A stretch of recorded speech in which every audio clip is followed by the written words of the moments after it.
Valério Arcari, tudo bem?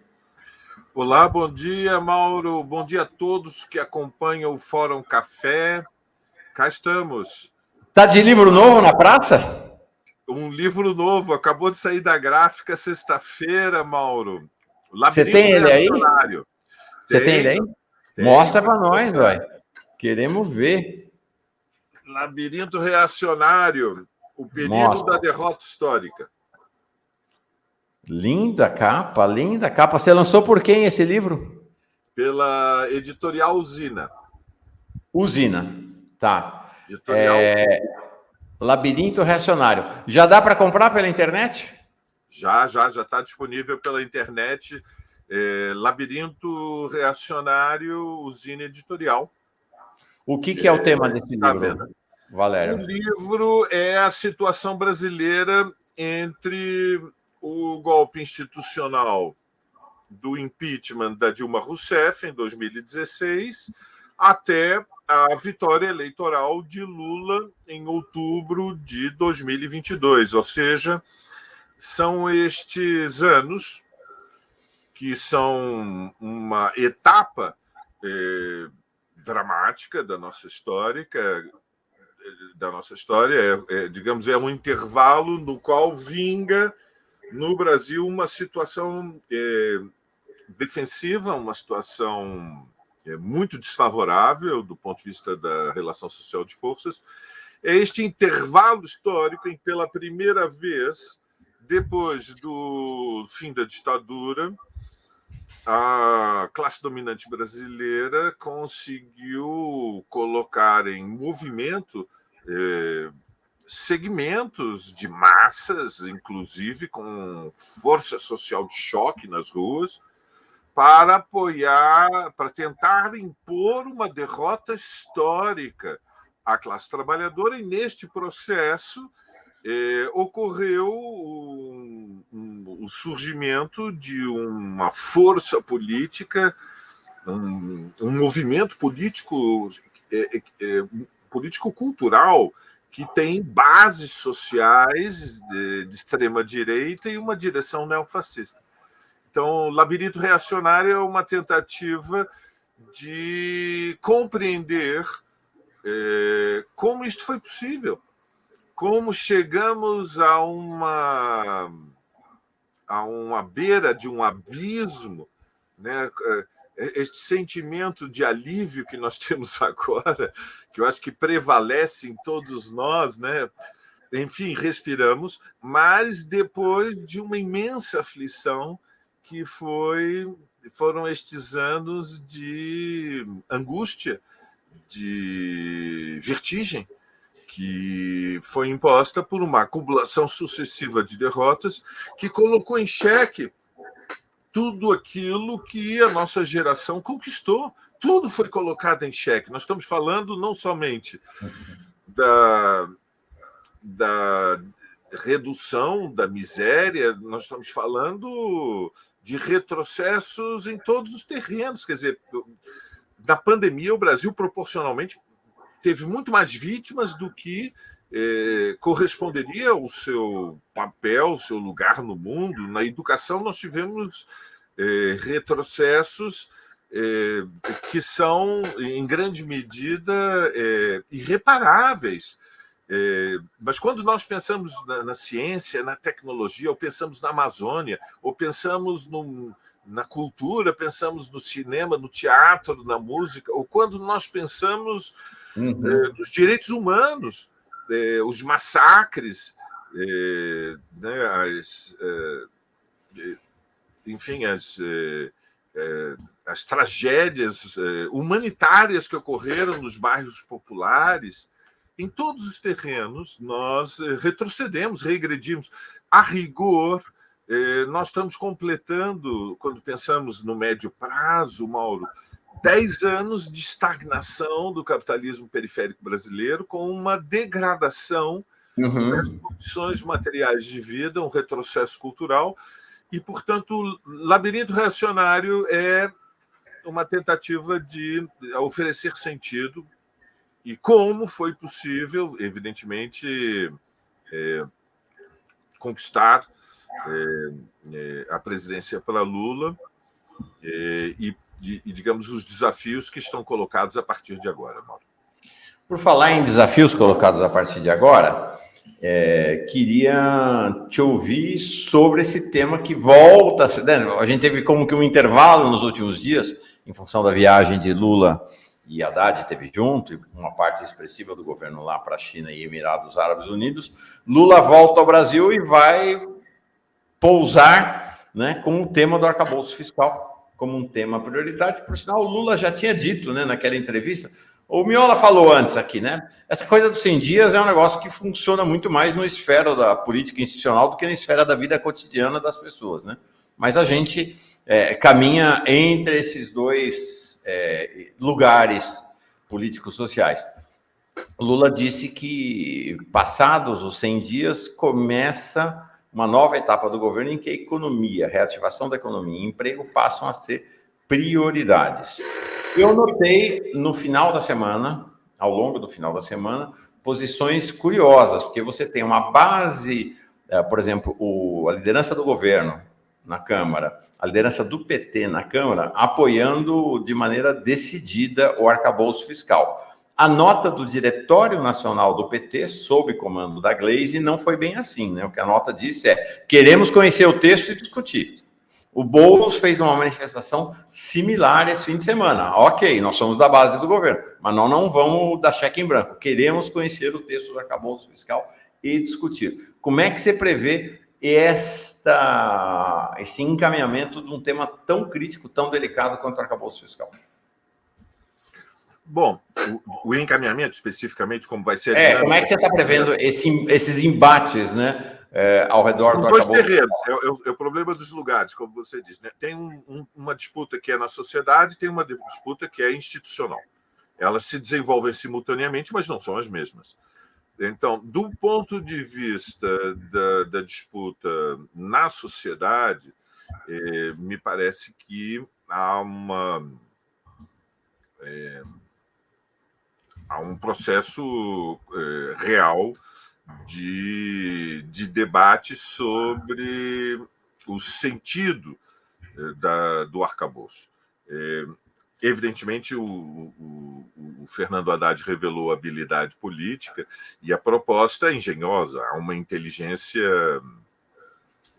digamos, elegante na ideia de que as metas e as regras são flexíveis, ou seja, superamos aquilo que era a rigidez insana do teto de gastos do governo Temer, que era uma proposta esdrúxula, ou seja, eu adoro esdrúxula e de manhã não resisto à tentação esdrúxula, porque, veja, o teto de gastos era algo que absolutamente inusitado no mundo. E, portanto, nós temos que ter a mente aberta para algo que nunca foi feito antes e que vai ser proposto, eu admito isso, porém, o teto de gastos era insano, ou seja, se estabelecia que durante 10 anos o governo não podia gastar mais do que no ano anterior, ou seja, era uma... Veja, há dietas, vamos fazer uma metáfora. Como os economistas liberais adoram a metáfora da economia doméstica, ou seja, que o Estado é como uma família e não pode gastar mais do que ganha, vamos fazer uma metáfora também de simples e popular, que é que há dietas que matam as pessoas. Todos nós aprendemos que temos que ter reeducação alimentar, ou seja, o apetite humano tem que ter limites. Nós temos que fazer escolhas. As escolhas devem ser inteligentes, racionais. Ou seja, não é razoável comer como se não houvesse amanhã, né? Mas a dieta não pode ser desumana, ou seja, a dieta não pode ser um jejum que condena a pessoa à subnutrição e, portanto, leva as pessoas a perderem juízo. Então, da mesma maneira, eu não concordo com a metáfora liberal de que o Estado é como uma família e não pode gastar mais do que recebe. Isso não é verdade. Não é verdade por duas razões fundamentais, que eu acho que é muito simples, todos podem compreender. A primeira razão fundamental é que o Estado ele é uma construção que não morre. Ou seja, o Estado, ao contrário das pessoas e ao contrário das empresas, não tem prazo de validade. Isso talvez seja um pouco chocante de manhã, mas nós, os seres humanos, temos prazo de validade. Nós educamos os nossos filhos com a ideia de que a vida é uma busca pela felicidade. Mas isso não significa que não exista a morte como um destino universal para todos nós. Nós todos vamos morrer. O Estado não. E, portanto, o Estado tem uma capacidade de endividamento que é diferente das pessoas e é diferente das empresas. Não importa o que vai acontecer com o Palmeiras, o Estado vai continuar existindo. Não importa o que vai acontecer com cada um de nós, o Estado vai continuar existindo. Portanto, esta ideia de que o Estado não pode gastar mais do que recebe através dos impostos é uma incompreensão de que, na sociedade contemporânea, o Estado é um instrumento ao serviço da sociedade e, portanto, ele tem que cumprir um papel ativo. E quando o ciclo econômico do capital mergulha a sociedade em uma desaceleração ou contração, o Estado tem que ajudar, tem que ter o papel de alavancar um retorno do crescimento. Porque uma sociedade como a brasileira, que é uma sociedade que está numa inserção periférica no mercado mundial, ela não pode estagnar. A Suíça pode, a Noruega pode, a Áustria pode, a Alemanha pode, o Brasil não pode. Por quê? Porque no Brasil há 30 milhões de miseráveis, porque no Brasil há mais de 100 milhões de pobres, porque o Brasil, dentro do sistema internacional de Estados, é um país periférico, pobre. E, portanto, crescer é vital para corrigir as distorções acumuladas do passado. O Estado não pode ser um espectador indiferente ao humor dos capitalistas. Os capitalistas perguntam: é um bom momento ou não para investir? É um bom momento ou não para fazer negócio? O Estado não obedece a este cálculo. O Estado obedece a uma responsabilidade histórico-social que é: nós não podemos perder tempo e precisamos erradicar a miséria. Nós não podemos perder tempo e precisamos garantir que as taxas de vacinação voltem a ter uma cobertura superior a 90%. Nós não podemos perder tempo, porque tivemos 2 anos de pandemia e a mais da metade das crianças brasileiras não puderam estudar. Então, nós não podemos perder tempo. O cálculo do Estado não é de um espectador indiferente aos destinos dos humores dos capitalistas. Bom, mas isto posto, evidentemente, na sociedade vai prevalecer uma disputa dura, porque a mídia comercial ela está, evidentemente, muito alinhada com os interesses dos grandes grupos e das grandes corporações capitalistas. E estes grandes grupos, estas grandes corporações têm como critério central que a dívida pública não pode crescer proporcionalmente ao produto interno bruto, porque este estoque de títulos da dívida pública e a remuneração deles são chaves para garantir a estabilidade dos negócios. Mas, por outro lado, vai existir também na sociedade, Mauro, argumentos poderosos que alertam que a aposta do arcabouço fiscal do Fernando Haddad repousa em 3 premissas de grande incerteza que sugerem perigos graves ao médio prazo. Eu sei, entre todos aqueles que somos de esquerda, há neste momento um otimismo moderado, ou seja, o alívio leva a que a gente acorde mais bem-humorado, né? O governo Lula, com as medidas progressivas que são pequenas, admitamos, não ocorreu um grande revogaço de toda a obra do Bolsonaro e do Temer, mas são pequenas, mas todos os dias elas vêm acontecendo. Então, isto vai alimentando o nosso otimismo, né? Um dia são as delegacias das mulheres abertas 24 horas, outro dia é a reposição, o reajuste do salário mínimo, ainda que seja só um reajuste, não um aumento de salários, ou é a revalorização das bolsas da pós-graduação. Ontem o Fantástico fez uma grande reportagem sobre ciência e tecnologia no Brasil, que deve ter repercutido muito, mostrando o grau de decadência que o governo Bolsonaro impôs à pesquisa na Universidade Pública Brasileira. São pequenas notícias que vão se acumulando. Nós tivemos a intervenção da Força Militar em Roraima, que foi uma medida enérgica para proteger os Yanomami, que estavam mergulhados numa crise humanitária, né? Suas reservas invadidas por dezenas de milhares de mineradores, né? É a corrida do ouro em Roraima, é uma coisa absurda, o que estava, em parte, ainda existe. Nós temos todas estas pequenas medidas, isso cria um clima de otimismo, mas os três pilares nos quais repousam o arcabouço fiscal são de grande incerteza. Vou relembrar para aqueles que nos acompanham. Primeiro, o arcabouço fiscal ele repousa numa premissa de que a receita vai aumentar.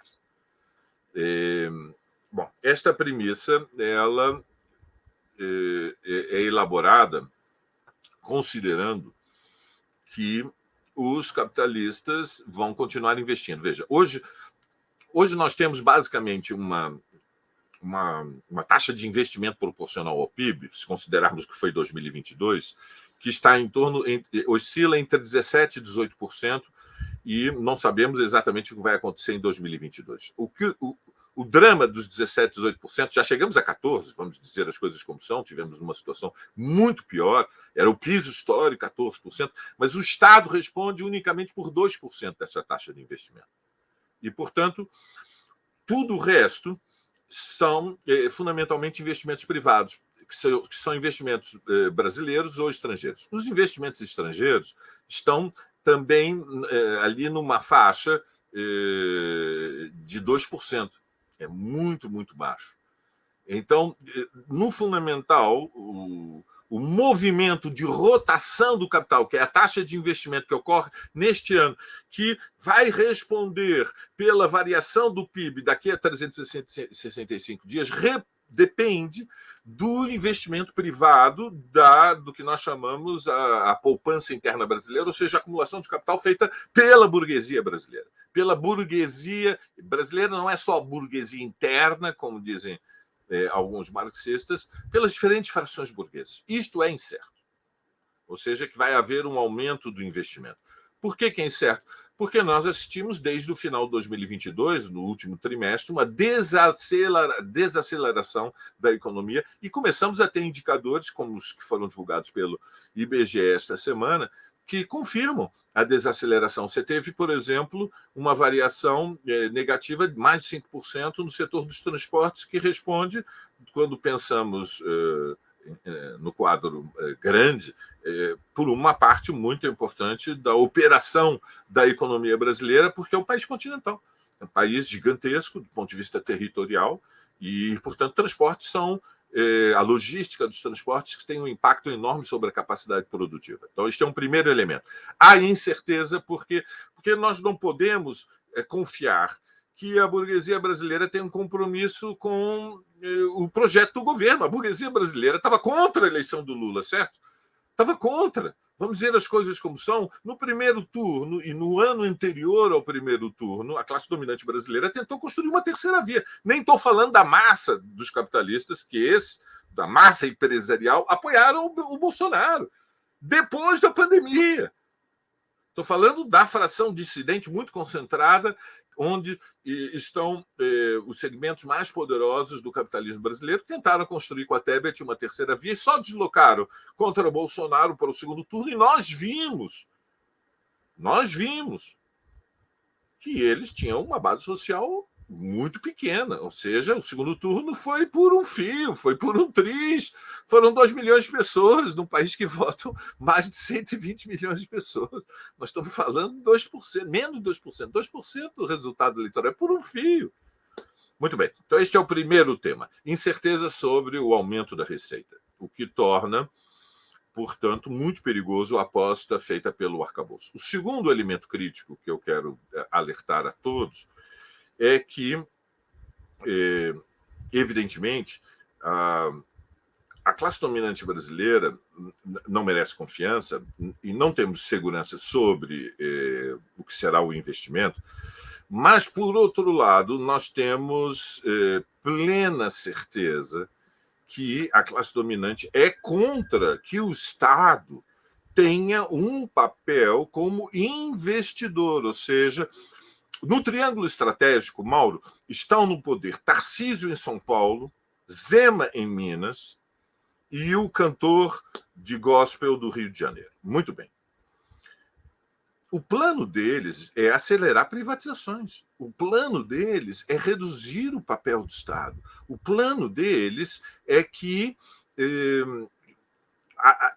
a esfera dos serviços seja entregue à burguesia e seja mercantilizada. Então, quando nós falamos do arcabouço fiscal, vamos lembrar que Tarcísio quer... Que é, só um parênteses, Valério, este plano da entrega já seria o que estaria acontecendo neste momento no Brasil se o Bolsonaro tivesse vencido a eleição. Agora é curioso a força deles, porque mesmo o Bolsonaro tendo perdido, o plano continua, né? O plano continua. A água vai ser vendida. Água. Mauro, nós, quando tínhamos 20 anos, se alguém dissesse água vai ser um bom negócio e só vai poder consumir água quem pagar a conta d'água, nós ficaríamos, digamos, de cabelos em pé, porque na época nós tínhamos muitos cabelos, ou seja, nem a ditadura militar lhe ocorreu a ideia, num país com as, digamos, distorções históricas, dramáticas que nós conhecemos, e agora, 40 anos depois, algumas delas ainda muito, muito, muito grandes, nunca tinha ocorrido a ninguém que era um mercado vender água. Uhum. E agora eles querem privatizar a Sabesp, já fizeram a privatização da SEDAI no Rio de Janeiro. Então, nós temos um segundo tema, que é que tudo sugere que, se o Estado não aumentar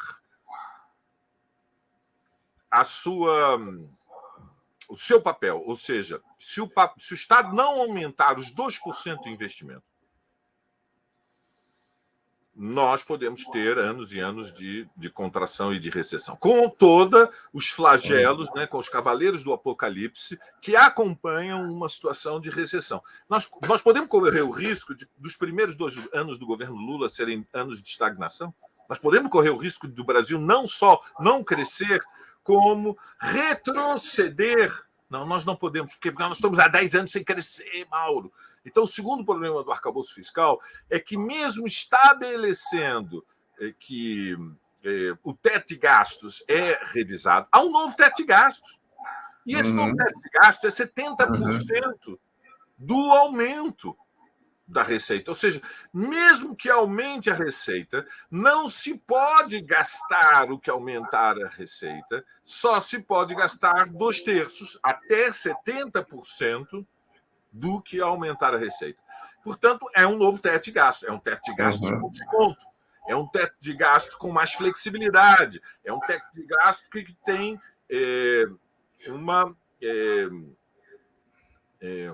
uma possibilidade de ajustes que estabelecem que há um piso de 0,6%, para a pior das hipóteses, do aumento do investimento público, mas também há um limite, que são os 2,5%. Portanto, o segundo tema fundamental são os 70%, é o número mágico dos 70%, que é a autocontenção. Portanto, é dieta.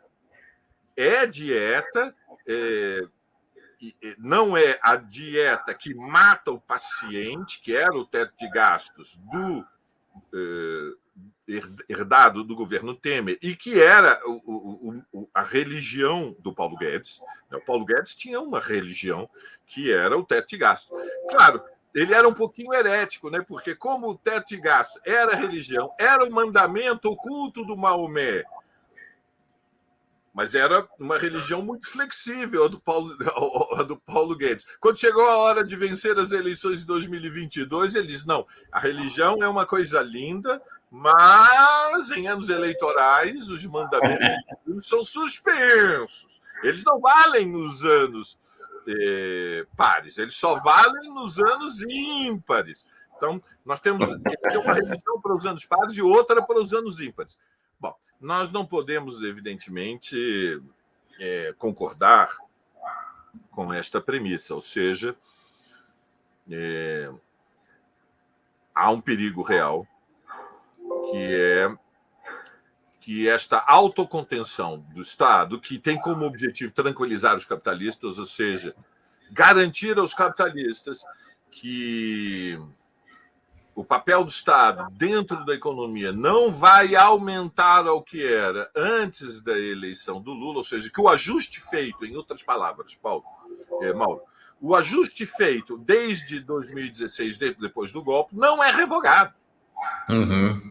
Quer dizer, a ideia que inspira o projeto do Fernando é que nós precisamos ganhar tempo para que haja condições daqui a 4 anos para, num segundo mandato, revogar toda a obra feita desde o golpe até a derrota do Bolsonaro.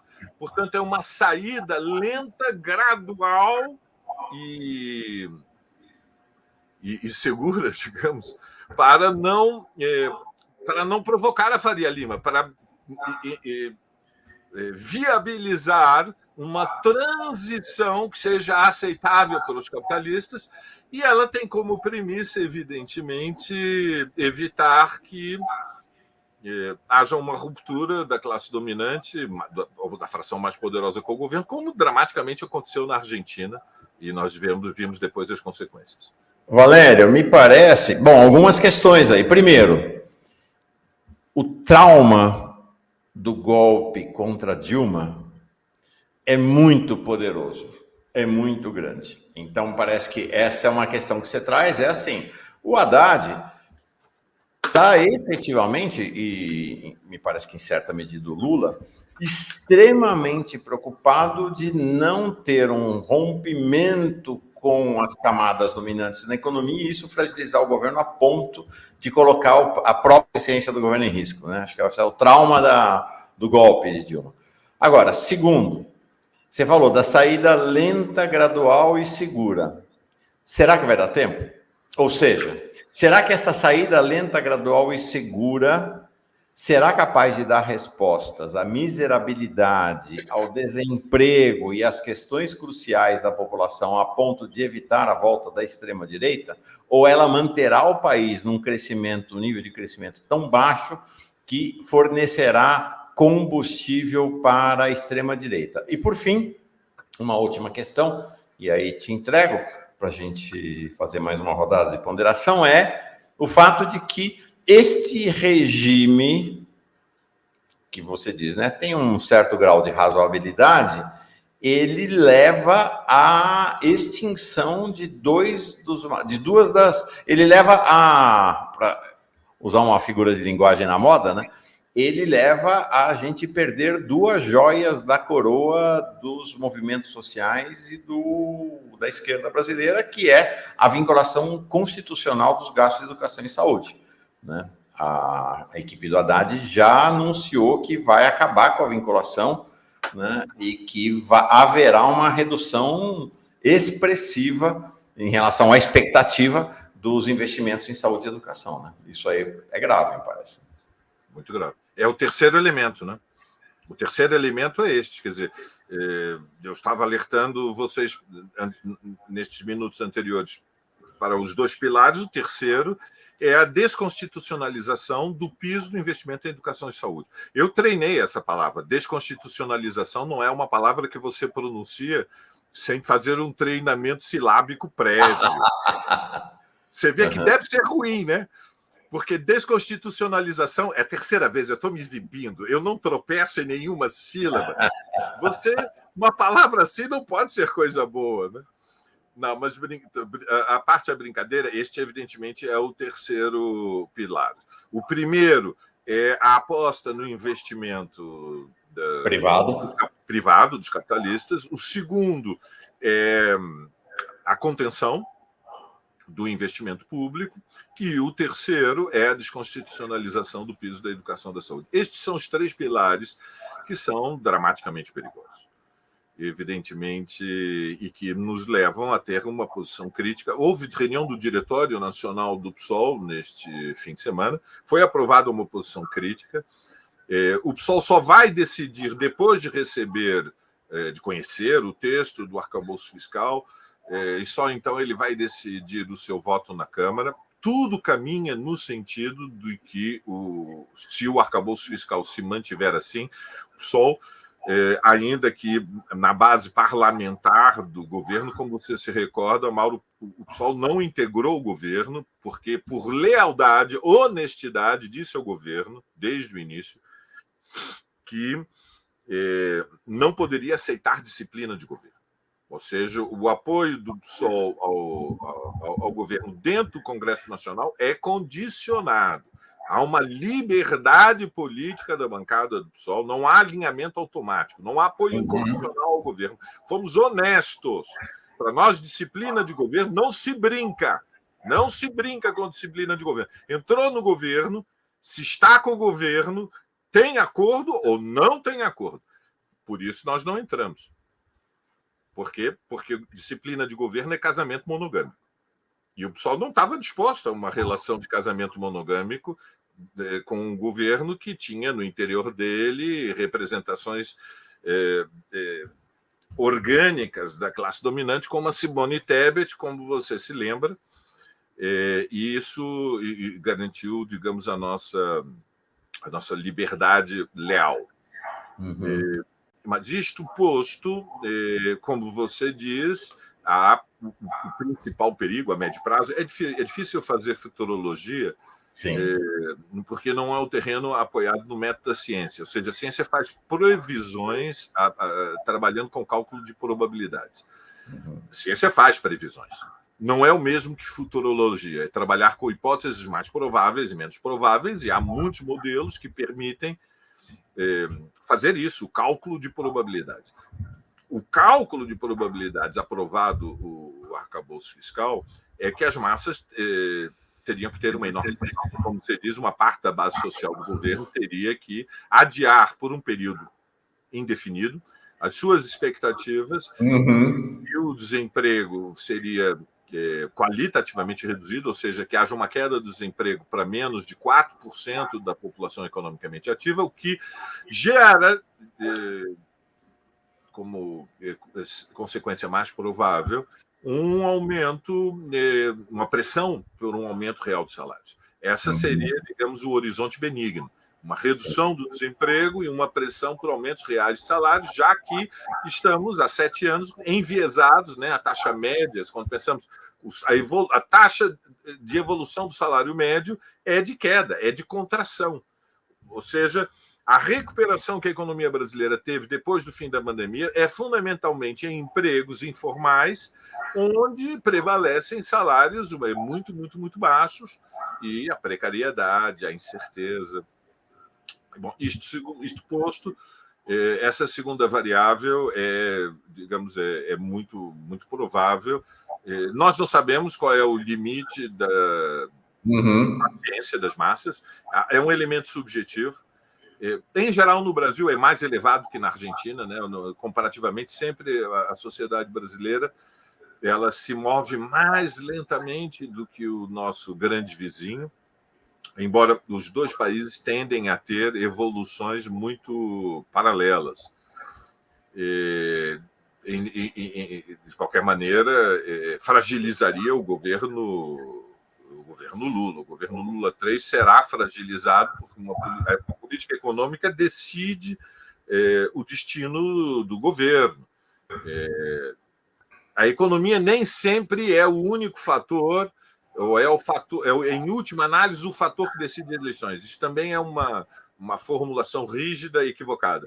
As pessoas votam por muitas por muitas razões diferentes, Mauro. Uhum. O bolso é uma muito importante, mas não é a única. Os seres humanos não querem só comida. Esta ideia de que o povo só quer comida e que são os donos da riqueza, que têm uma mente aberta para uma experiência ampla da vida e buscam beleza estética, procuram satisfação cultural, procuram elevação dos espíritos. Isso é uma ideia preconceituosa. O povo quer comida, quer arte, quer educação. Os titãs já cantaram, né? A gente não quer só comida, a gente quer comida, diversão e arte, né? Exatamente. Então, a ideia de que a economia sempre decide tudo, ela é uma simplificação, é uma compreensão da psicologia social das massas trabalhadoras, da imensa maioria da população. Isto é uma simplificação. Mas, evidentemente, a gente quer comida. Sem comida, a vida fica difícil, né? Não tem muita graça a vida quando você não tem as suas necessidades mais intensamente sentidas satisfeitas. Então, as pessoas querem emprego, querem um salário que chegue até o fim do mês, querem mandar as crianças para a escola sem ter medo do que vai acontecer. As pessoas querem que os seus familiares mais idosos tenham a garantia de que não vão ter que esperar infinitamente uma fila no SUS para receber tratamento.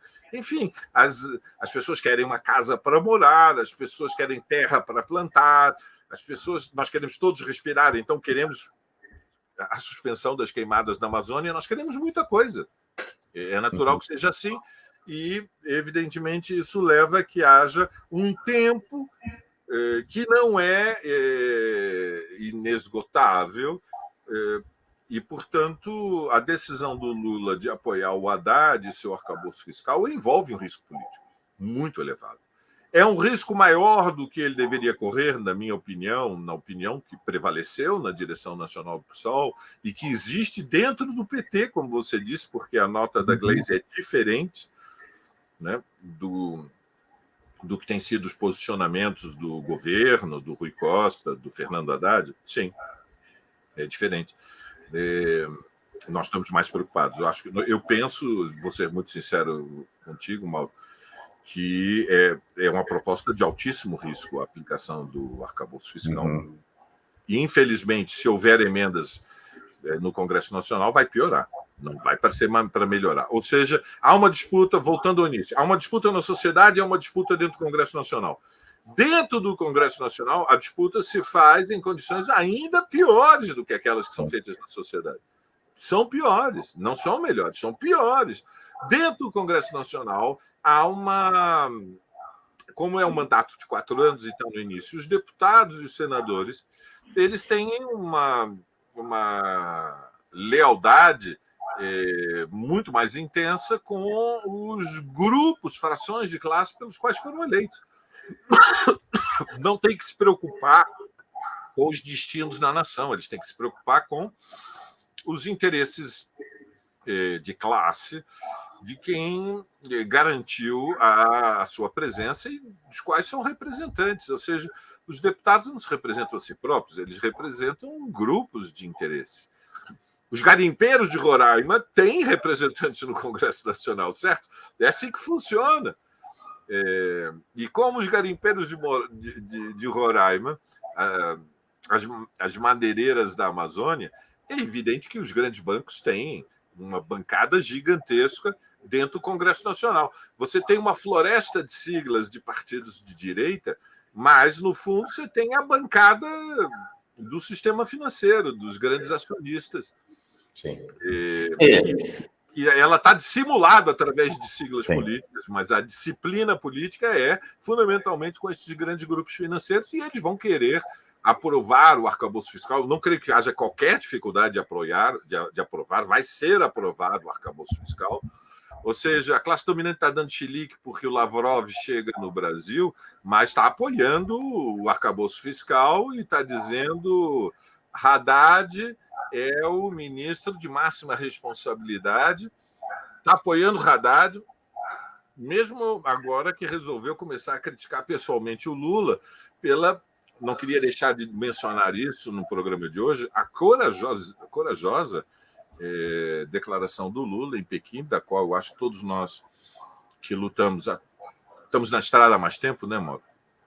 Podemos ter orgulho, né? Quando o Lula declarou que o caminho pela paz não passa pela responsabilização unilateral da Rússia e que os Estados Unidos têm que parar de continuar incentivando a guerra, entregando financiamento e armamento incondicionalmente ao governo de Zelensky.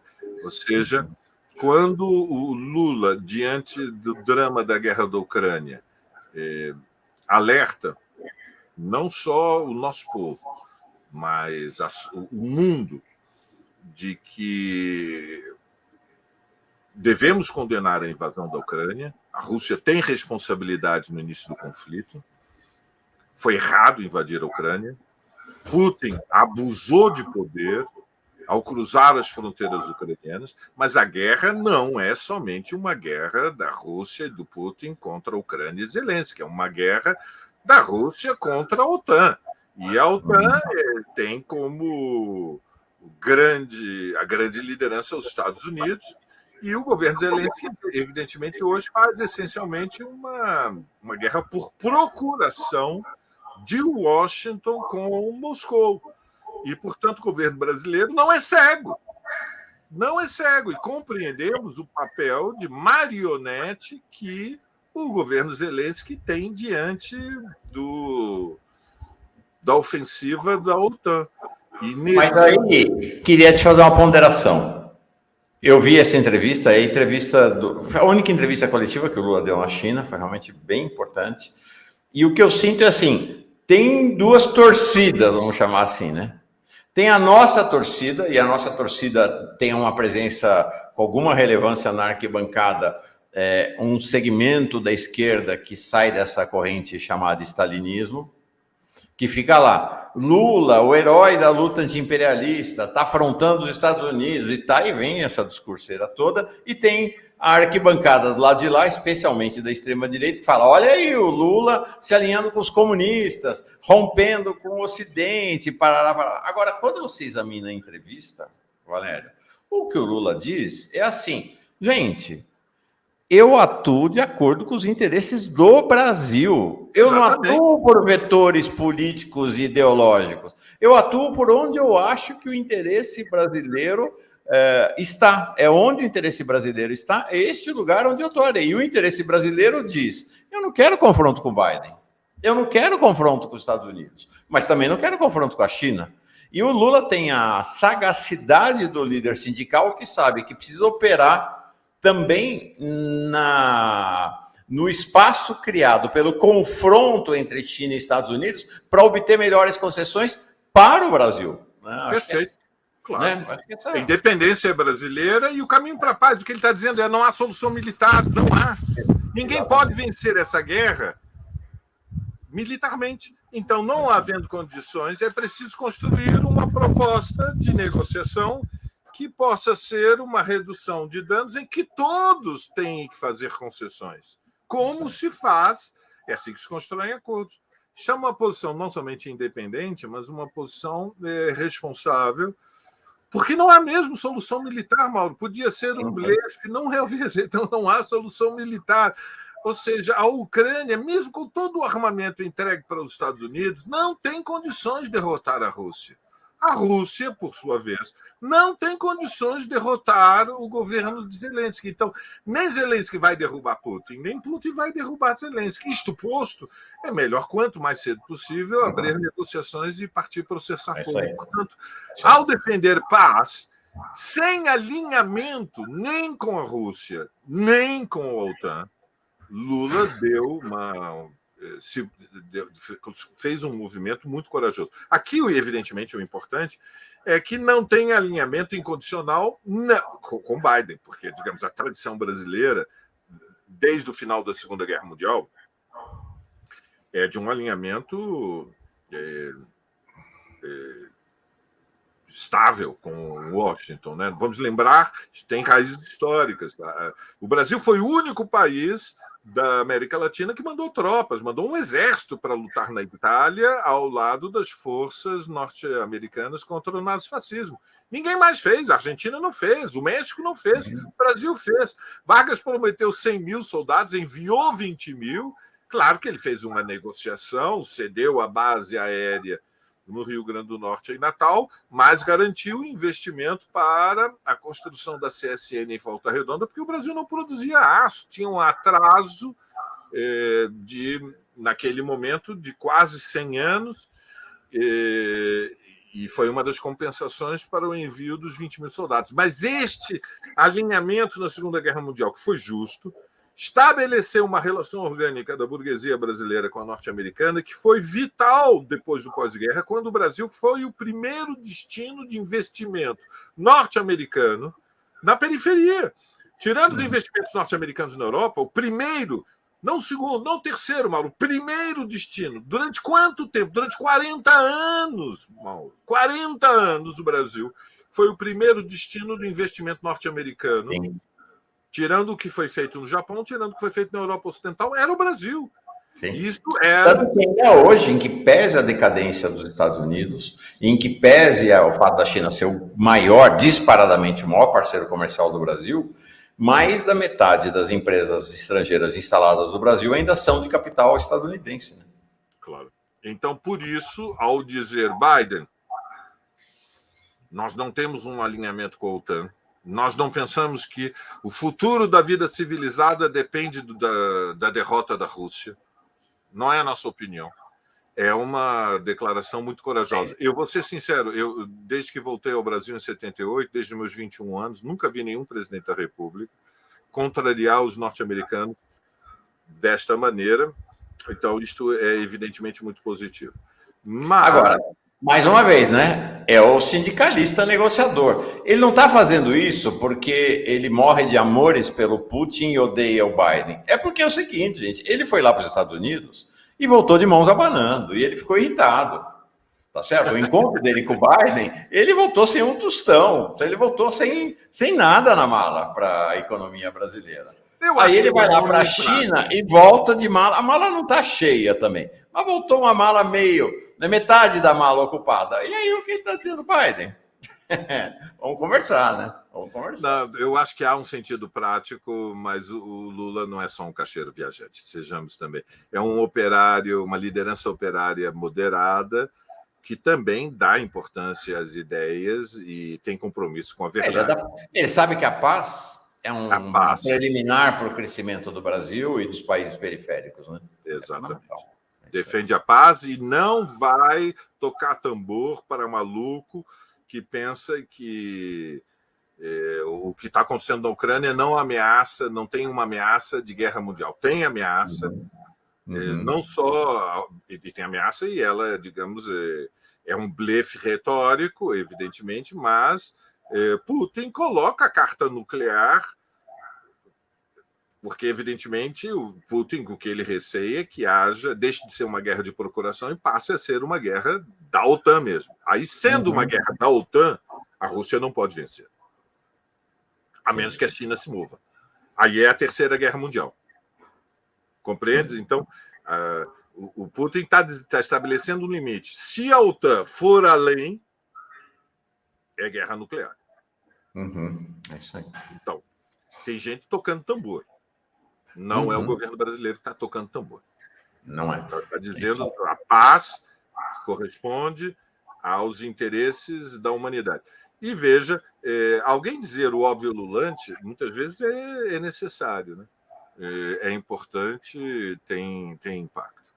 Mas voltando ao nosso drama doméstico, o governo Lula começa uma segunda vez, agora com a volta da viagem à China. O centro vai ser o desenlace da votação no Congresso Nacional do Arcabouço Fiscal, mas o mês está atravessado por outros dois temas centrais, Mauro. O primeiro é que a revogação da reforma do ensino médio está na pauta, e os sindicatos professores, como você sabe, são os sindicatos estão entre os sindicatos que têm base de massas mais combativa no Brasil, estão chamando para 26 de abril, quarta-feira da semana que vem, um dia nacional de greve pela revogação da reforma do ensino médio. Então, isto é um tema muito importante. Nós estamos falando, nos próximos 10 dias, as escolas vão fazer reuniões, vai se parar. Eu estou convencido que os indicadores que nós temos são de que vai haver uma adesão muito, muito grande no ensino nas escolas federais e nas municipais. Digamos, a informação que está vindo de baixo, os relatórios que estão chegando, é que a luta pela revogação da reforma do ensino médio une os professores. Vejam, nas escolas também havia fratura, existe ainda fratura política com os bolsonaristas. Né? Uhum. Acho que essa é uma boa notícia, hein? Dia 26, então, semana que vem, né? Semana que vem, dentro de 10 dias, nós temos um primeiro setor de massas que entra em ação e diz: o governo fez bem em suspender, o governo deve fazer a consulta pública, mas nós, educadores brasileiros, estamos dizendo que esta reforma é um desastre. É um desastre, e isso significa que ela tem que ser revogada. Isso não quer dizer que antes estava bom, isso significa que simplesmente demos um passo na direção do abismo. É preciso voltar a subir e tirar a cabeça para fora d'água. O segundo fato fundamental, Mauro, que nós temos que considerar que vai... E eu creio que estes dois vão ter talvez até mais repercussão do que o arcabouço, porque arcabouço, calabouço, como você sabe, é uma discussão muito técnica, que a grande maioria do nosso povo, mesmo os setores politicamente mais avançados e mais ativos, acompanha com menos interesse. O segundo tema é o destino jurídico do Bolsonaro, ou seja, estamos chegando no momento em que se afunilam os prazos e o Supremo Tribunal Federal vai ter que julgar um dos primeiros processos que pedem a condenação de Bolsonaro. É o processo que julga como crime de responsabilidade o discurso que ele fez, convocando todos os embaixadores para dentro do Palácio do Planalto, e no qual ele denunciou que as eleições brasileiras estavam ameaçadas porque o sistema das urnas eletrônicas era suscetível de fraude. E, portanto, ao criar uma suspeição sobre o processo eleitoral e ao pedir solidariedade internacional, porque não se chamam os embaixadores para que eles fiquem indiferentes. O sentido da reunião era procurar apoio externo para a denúncia que ele fazia da legitimidade e lisura do processo eleitoral. Isto vai a julgamento, ele pode perder os direitos políticos.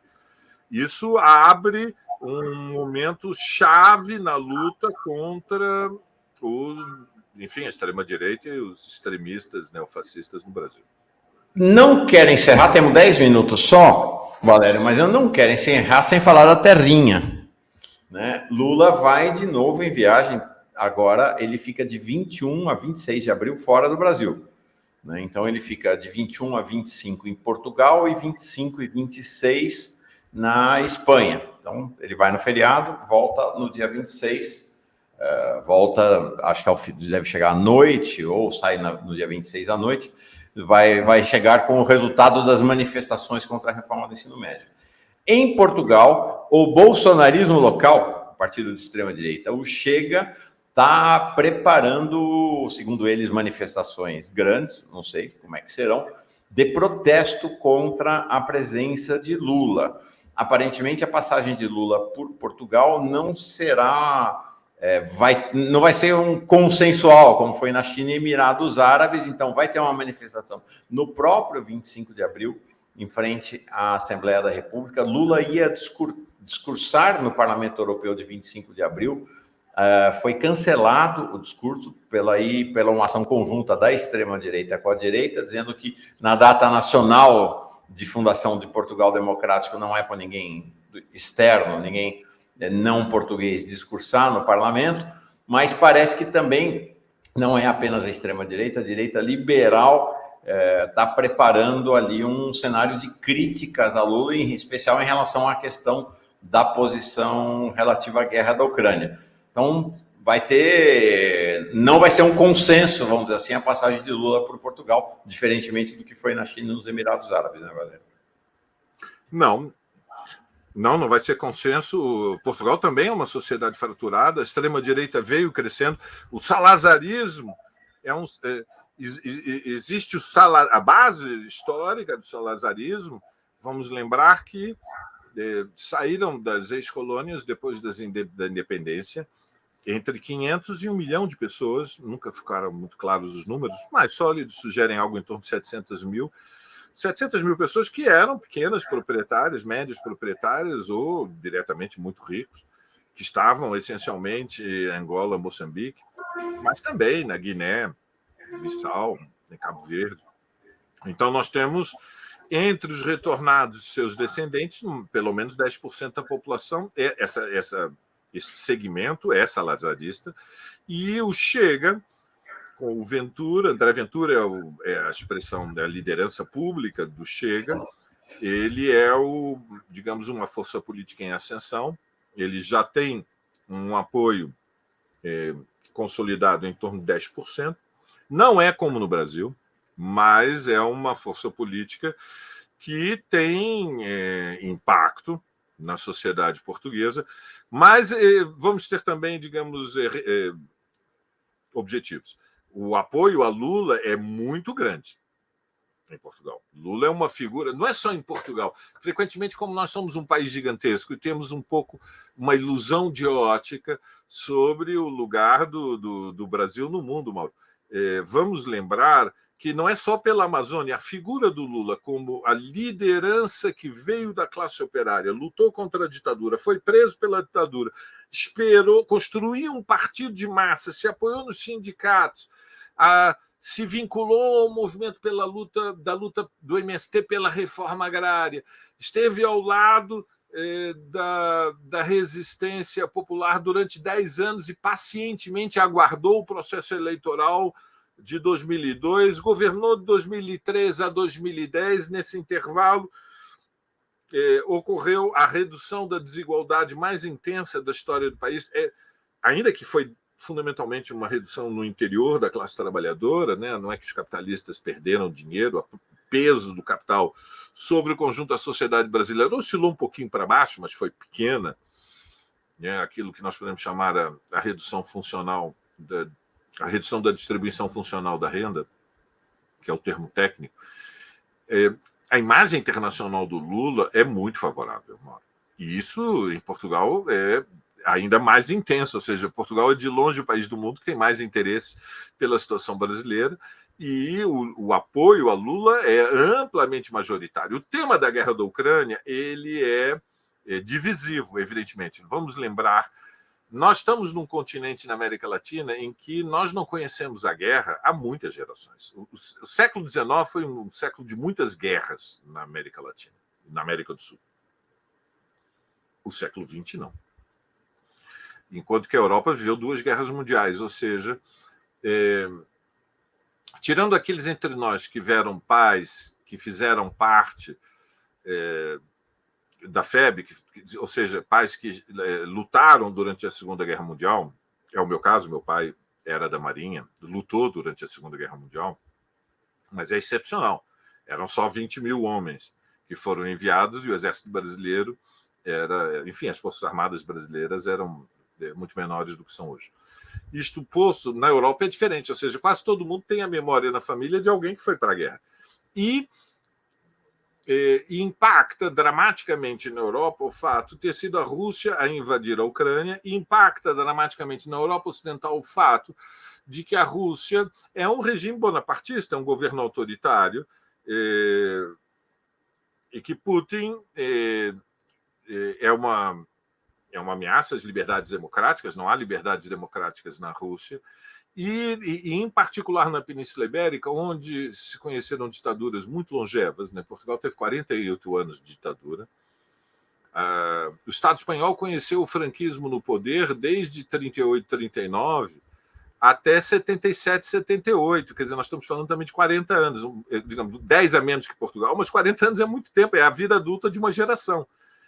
Então, o tema das liberdades democráticas, ele também pesa. E há um apoio popular à OTAN, ou seja, a invasão da Ucrânia deu à OTAN uma popularidade que ela não tinha.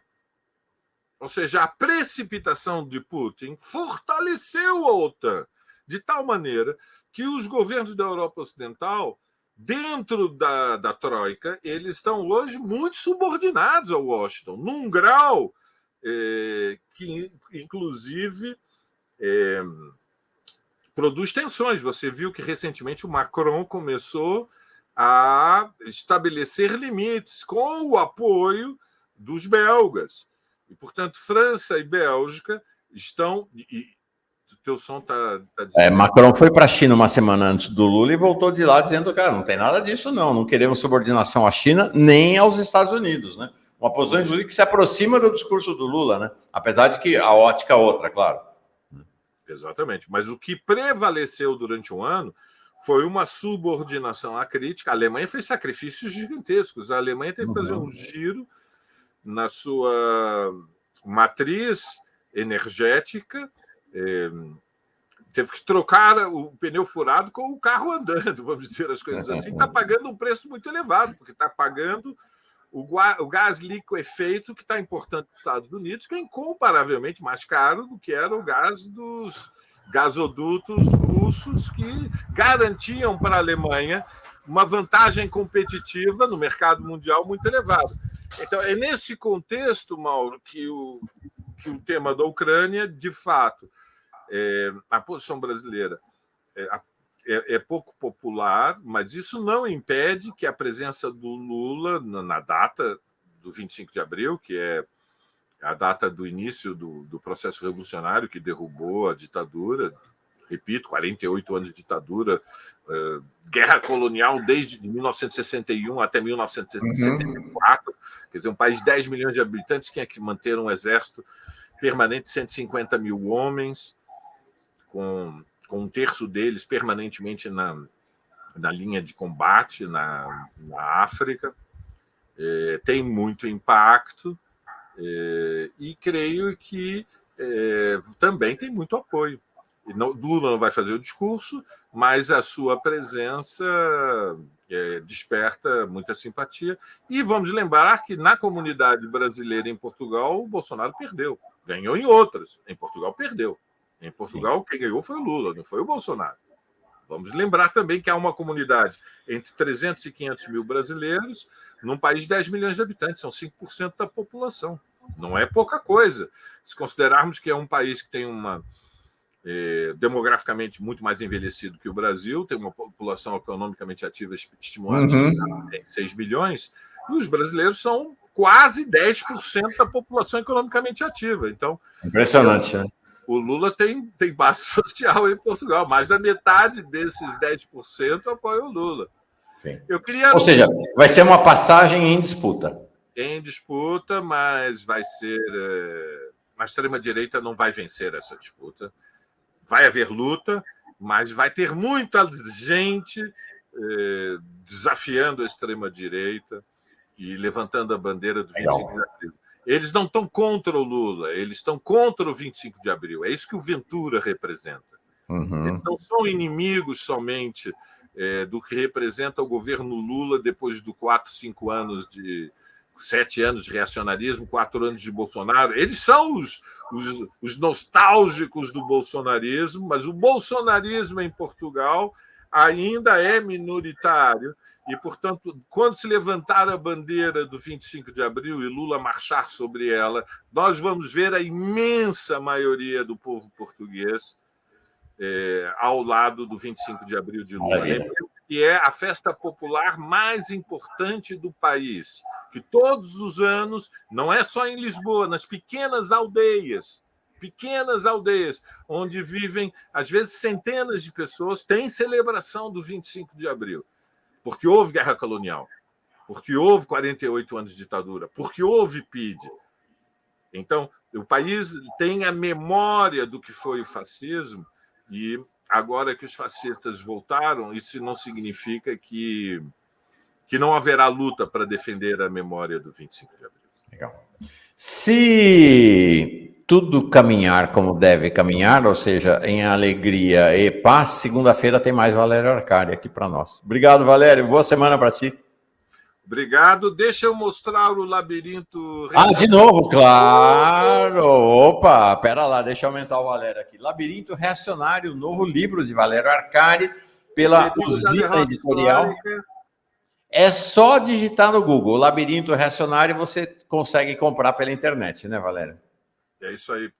Parabéns pelo novo livro. Quantos livros já na sua trajetória? Individualmente, este é o 6º, mas com participação como autor em outros, já são 35. Parabéns, legal. Alegria pela nossa amizade, pela tua presença aqui, Valério. Boa semana para ti. Obrigado, Mauro.